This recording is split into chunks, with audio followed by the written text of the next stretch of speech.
English Fluency Podcast. Speak English with confidence. Hello, everyone, and welcome back to English Fluency Podcast. I'm Sarah. And I'm Alex. Hello, everyone. So today, we're talking about something that makes so many English learners anxious: small talk. Oh, yes, those awkward conversations where you don't really know what to say, but you have to say something anyway. Exactly. Like when you're in an elevator with a colleague or waiting for a meeting to start or at a networking event.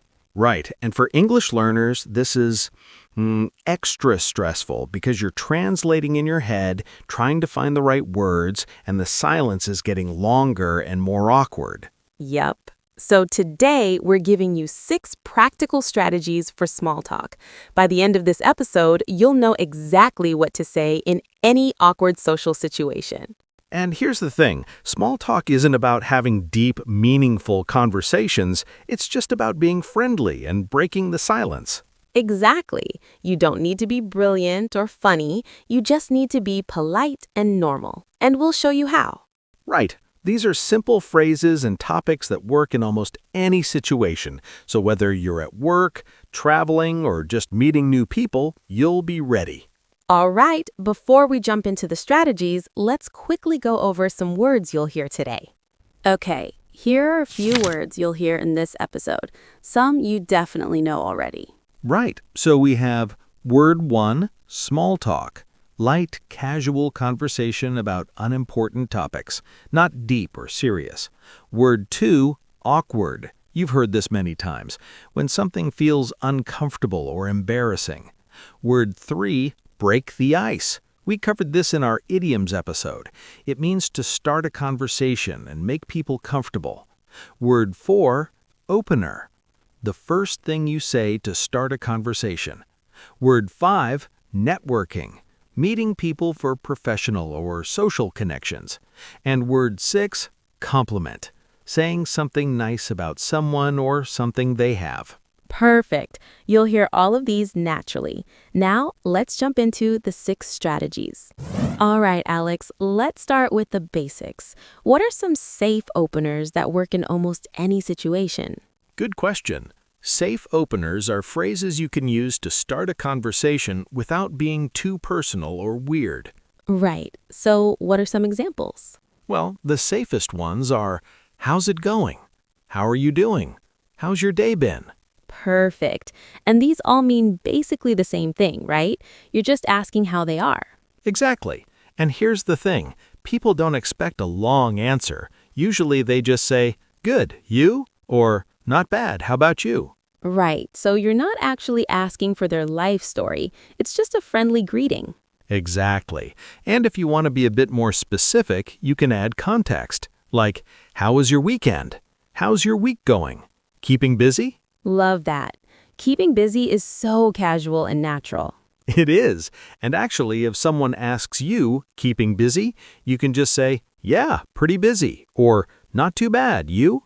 So listeners, these safe openers work everywhere. Work, social events, even with strangers. They're your go-to phrases. Okay, next strategy. And Alex, I know you love this one. Weather. Oh, yes. In the UK, talking about weather is basically our national sport. Right? But honestly, weather is a safe topic everywhere. It's neutral, it's relatable, everyone experiences it. Exactly. And you don't need complex vocabulary. Simple phrases like, nice weather we're having. Can you believe this heat? Looks like it might rain later. Perfect. And the beauty of weather talk is that it naturally leads to other topics. Right. Like if someone says, yeah, it's so hot today. You can say, I know. Are you doing anything to cool off? And suddenly you're talking about weekend plans. Exactly. Weather is just the opener. Then you transition to something else. And actually, Americans and Brits use weather differently. In the UK, we complain about weather constantly. It's just what we do. True. In the US, we're usually more positive.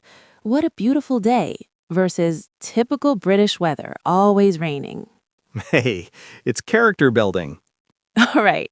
Strategy 3. Compliments. This one's super effective. Oh yes, a genuine compliment is a great way to start a conversation. Right. And the key word is genuine. Don't force it. But if you notice something nice, say it. Exactly. For example, I like your item. Where'd you get it? That's a cool thing. Nice shoes or bag or watch. Perfect. And notice how you can follow up with a question, where'd you get it? This keeps the conversation going. Right, so it's not just nice shirt and then awkward silence. It's nice shirt, where's it from? And they might say, oh, I got it at this store downtown. And boom, conversation started. And you can also compliment things that aren't physical, like great presentation earlier. I loved your point about topic. You explained that really well. Excellent examples. Professional compliments work great in work settings. And honestly, people love being complimented. It makes them feel good and makes you seem friendly. Just don't overdo it. One genuine compliment, not 5. Strategy 4. Making observations about your surroundings. Oh, this one's smart. You're basically commenting on what's happening around you. Exactly. For example, this place is packed today, huh? Have you been here before? This coffee smells amazing. Right. You're just pointing out something obvious, but it gives the other person something to respond to. Exactly. And it works in any environment. At a conference, wow, this is a big turnout. At a coffee shop, they make great coffee here, don't they? In an elevator, busy day today? And the beauty is, you're not asking anything personal. You're just making a neutral observation. Right. It's low pressure. The other person can respond with just, yeah, or they can elaborate. Either way, it breaks the silence. So, listeners, look around you. What do you see? Comment on it. That's instant small talk. Okay. Strategy 5. Safe questions. These are questions that aren't too personal but keep the conversation going. Right. The classic ones are, so, what do you do? Any plans for the weekend? Have you seen any good movies lately? Where are you from? Perfect. And what do you do is probably the most common small talk question in America. True. Although in the UK, we sometimes find that a bit direct. We might small talk about weather for 5 minutes first. Right, cultural difference. Americans jump straight to what do you do. Brits take their time. Exactly. But both approaches work. Just know your audience. And here's a tip. Open-ended questions are better than yes-no questions. Right. Instead of, do you like your job, which gets yes or no, ask, how do you like your job? Or, what's your job like? This invites a longer answer. Exactly. You want to give them space to talk, not just answer and stop. And if they ask you the same question back, give a bit more than one word. Share a little, then ask them something. Last strategy, and this one's actually really important, knowing how to exit a conversation politely. Oh, yes, because sometimes small talk goes on too long and you need to escape without being rude. Exactly. So here are some polite exit phrases. Well, I should probably... It was nice chatting with you. I'll let you get back to. Catch you later. Perfect. And the key is to be friendly but firm. You're not making excuses, you're just ending the conversation. Right. Like if you're at a networking event and you need to move on, you can say, well, I should probably mingle a bit more. Great talking to you. Exactly. Or in a work setting, I'd better get back to my desk. Nice catching up. And if someone is talking too much and you need to leave, you can physically start moving. Like take a step back and say, well, I should get going. Good tip. Body language helps. And actually, people appreciate a clean exit. It's better than just awkwardly standing there wishing you could leave. So listeners, don't feel bad about ending small talk. It's normal and expected. Just be polite about it. Okay, Alex, have you ever had a small talk moment that went badly? Oh my God, yes. So I was in America for a conference, and I was in an elevator with some colleagues. Okay. And there was this awkward silence. So, being British, I did what we do best. I talked about the weather. I said, Lovely weather today, isn't it? That sounds fine. But Sarah, it was raining, like pouring rain. Oh no. And all the Americans just looked at me like I was crazy. One guy said, very confused, it's raining? And I said, yes, I know, it's lovely. Because in the UK, we use lovely weather sarcastically sometimes. Oh, Alex, Americans don't do that. If we say lovely weather, we mean it literally. I learned that very quickly. The rest of the elevator ride was extremely awkward. So, listeners, the lesson is sarcasm doesn't always translate, especially in small talk. Keep it simple and literal. Yes, save the British sarcasm for your British friends. All right, so we've covered 6 strategies, but let's talk about the mindset behind small talk. Right, because I think many learners stress about small talk because they think it has to be interesting or clever. Exactly, but here's the secret. Small talk isn't about being interesting, it's just about being friendly. Right. In the US and UK, small talk serves a social function. It's like social lubrication. It makes interactions less awkward. Perfect description. It's not deep conversation, it's just, I acknowledge your presence and I'm being polite. Exactly. And actually, in some cultures, this kind of surface-level chat seems fake or insincere, but in English-speaking cultures, it's expected and normal. Right, so if small talk feels weird or pointless to you, that's okay. It might not exist in your culture, but in English context, it's important. And here's the thing, nobody expects you to be brilliant at small talk. Just friendly is enough. Let's do an example. You want to start a conversation with a colleague. 3 approaches. Level A2, basic. Hello, how are you? Simple, safe, works fine. Level B1, natural. Hey, how's it going? More casual, more native-like. Level B2, advanced. Hey, how's your week going? Keeping busy? Very natural, shows genuine interest, keeps conversation flowing. See the difference? The B2 version gives them more to respond to. Right, and actually you can combine strategies, weather plus safe question. Crazy weather today, huh? How's your day going? Perfect. That's exactly how natives do small talk.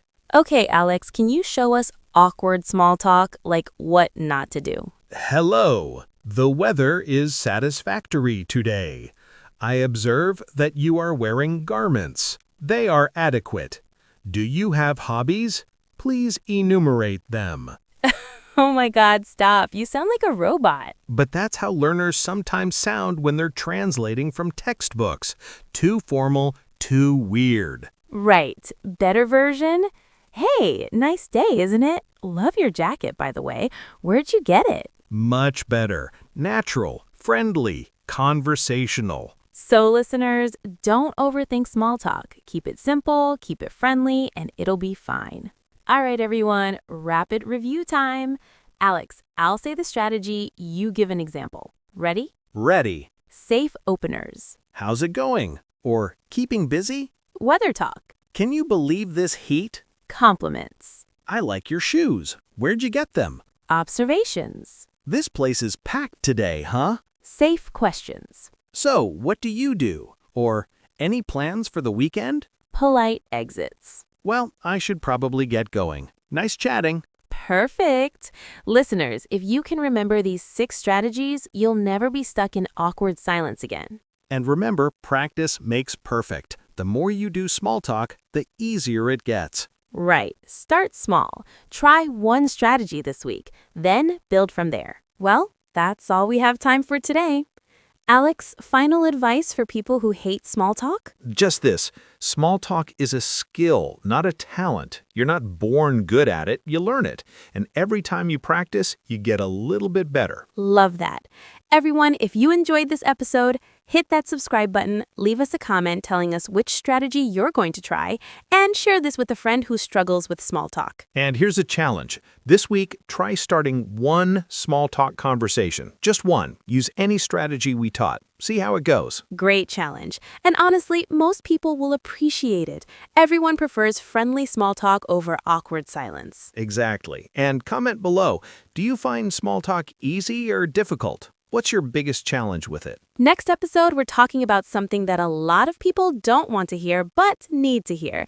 It's called Don't Waste Your Life Learning English Wrong. It's going to be intense, it's going to be honest, and it might change your approach to English forever. Ooh, that sounds serious. It is, because too many people spend years learning English the wrong way, and they never actually become fluent. We're going to tell you exactly what not to do. That's going to be a powerful one. See you next episode. Take care, everyone, and remember, small talk doesn't have to be scary. Keep learning, keep growing, and remember, English is a journey, not a destination. I'm Sarah. And I'm Alex. This was English Fluency Podcast. Bye, everyone. This was English Fluency Podcast. Bye, everyone.